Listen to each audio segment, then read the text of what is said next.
خوش آمدید! آج کے اس جائزے میں ہم ایک بہت ہی حساس اور گرما گرم موضوع پر بات کرنے والے ہیں۔ ہم جنوبی ایشیا میں ہونے والے ایک حالیہ واقعے اور اس کے گرد گھومنے والے جغرافیائی اور سیاسی بیانیے کا بالکل غیر جانبدارانہ جائزہ لیں گے۔ ہمارا مقصد کسی کی سائیڈ لینا بالکل نہیں ہے، بلکہ صرف یہ سمجھنا ہے کہ فراہم کردہ ماخذ میں اصل دعوے کیا کیے گئے ہیں۔ تو آئیے سیدھے موضوع کی گہرائی میں چلتے ہیں۔ اس سارے معاملے کو الجھائے بغیر سمجھنے کے لیے ہم نے اس جائزے کو 4 حصوں میں بانٹا ہے۔ پہلا، ریلوے ٹریک دھماکہ۔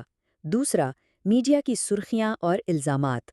تیسرا، سیاسی توجہ ہٹانے کا نظریہ۔ اور آخر میں فوجی کارروائی کے انتباہات۔ تو چلیں باقاعدہ آغاز کرتے ہیں۔ تو سب سے پہلے بات کرتے ہیں اس بنیادی واقعے کی جس نے اس پوری بحث کو جنم دیا۔ فراہم کردہ معلومات کے مطابق ہوا کچھ یوں کہ بھارتی پنجاب کے شہر پٹیالہ میں ایک مال بردار ریلوے کوریڈور کے قریب ایک دھماکہ ہوا۔ یہ دھماکہ شدت میں تو کم تھا، لیکن کافی مہلک تھا، اور ظاہر ہے جیسے ہی یہ ہوا متعدد تحقیقاتی ایجنسیوں نے فوراً حرکت میں آ کر جائے وقوع کو گھیرے میں لے لیا۔ یہ وہ نقطۂ آغاز تھا جہاں سے یہ ساری کہانی شروع ہوئی۔ اب اگر ہم تفصیلات میں جائیں تو ماخذ ہمیں بتاتا ہے کہ تفتیش کاروں کو وہاں سے ایک نامعلوم مسخ شدہ لاش ملی، اور پھر تیزی سے کڑیاں ملائی جانے لگیں۔ انہوں نے امرتسر کی ایک CCTV فوٹیج کو اس دھماکے سے جوڑنا شروع کر دیا جس میں مبینہ طور پر ایک مشتبہ شخص کو موٹر سائیکل کھڑی کرتے ہوئے دیکھا جا سکتا تھا۔ یہ وہ زمینی حقائق تھے جو تحقیقات کی بنیاد بنے۔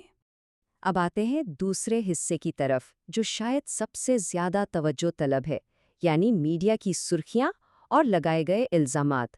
یہاں جو چیز واقعی دلچسپ ہے وہ یہ دیکھنا ہے کہ ماخذ کس طرح مختلف نیوز نیٹ ورکس پر اس خبر کے بدلنے کا سراغ لگاتا ہے۔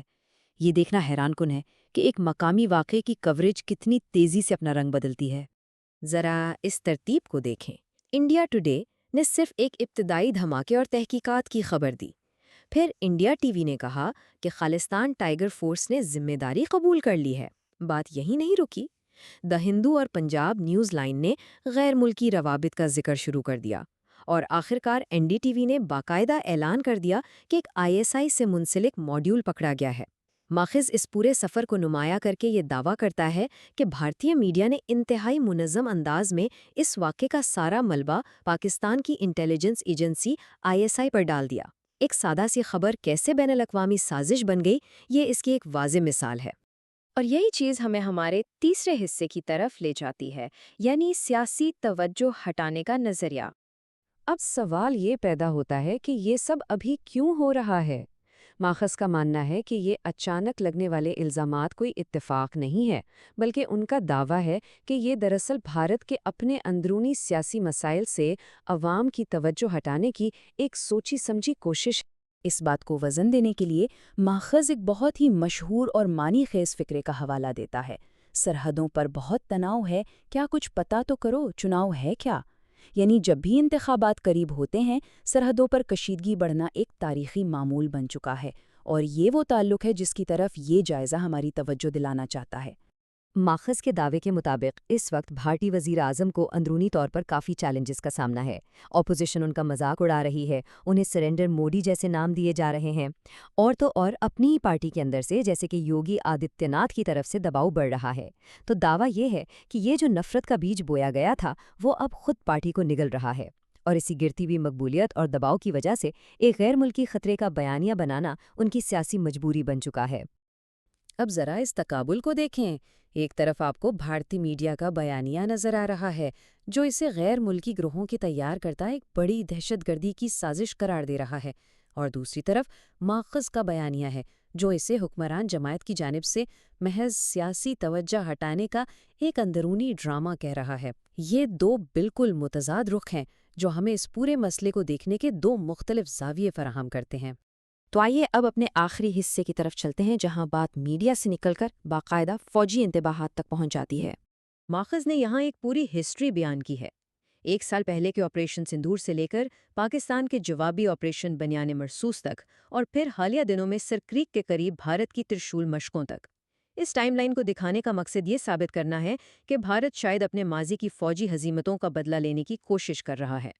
اور یہی وجہ ہے کہ اب سرحدوں پر ہائی الرٹ اور نئی کشیدگی کے سائرن بج رہے ہیں۔ اور یہاں آ کر ایک انتہائی سخت انتباس سامنے آتا ہے۔ واضح الفاظ میں کہا گیا ہے کہ اگر وہ کوئی ایڈونچر کرنے کی کوشش کریں گے تو ہم اسے مس ایڈونچر میں بدل دیں گے۔ یہ بیان اس بات کی غمازی کرتا ہے کہ پاکستان کی مسلح افواج مکمل طور پر الرٹ ہیں اور سرحد پار سے ہونے والی کسی بھی مہم جوئی کا بھرپور اور منہ توڑ جواب دینے کے لیے تیار ہیں۔ آخر میں اس بات پر بہت زور دیا گیا ہے کہ ایک ذمہ دار ایٹمی طاقت ہونے کے ناطے ڈیٹرنس اور کشیدگی کو کنٹرول کرنے کے درجات کو برقرار رکھنا کتنا ضروری ہے۔ ماخذ کا واضح پیغام یہ ہے کہ کسی بھی قسم کی جارحیت کا نتیجہ صرف اور صرف حملہ آور کی عالمی سطح پر رسوائی کی صورت میں ہی نکلے گا۔ یہ ایک بہت ہی سنجیدہ اور دو ٹوک موقف ہے۔ خیر، اس سب کا جائزہ لینے کے بعد اب سوچنے کی بات یہ ہے کہ آج کے اس فوری اور ڈیجیٹل میڈیا کے دور میں ہم کیسے جانچیں گے کہ کون سا واقعہ واقعی ایک سیکیورٹی ایشو ہے اور کون سا محض ایک مقامی سیاسی ڈرامہ؟ کیا ہم خبروں کو ان کے ظاہری پس منظر سے ہٹ کر اور اندرونی سیاسی دباؤ کو سمجھ کر دیکھنے کے قابل ہیں؟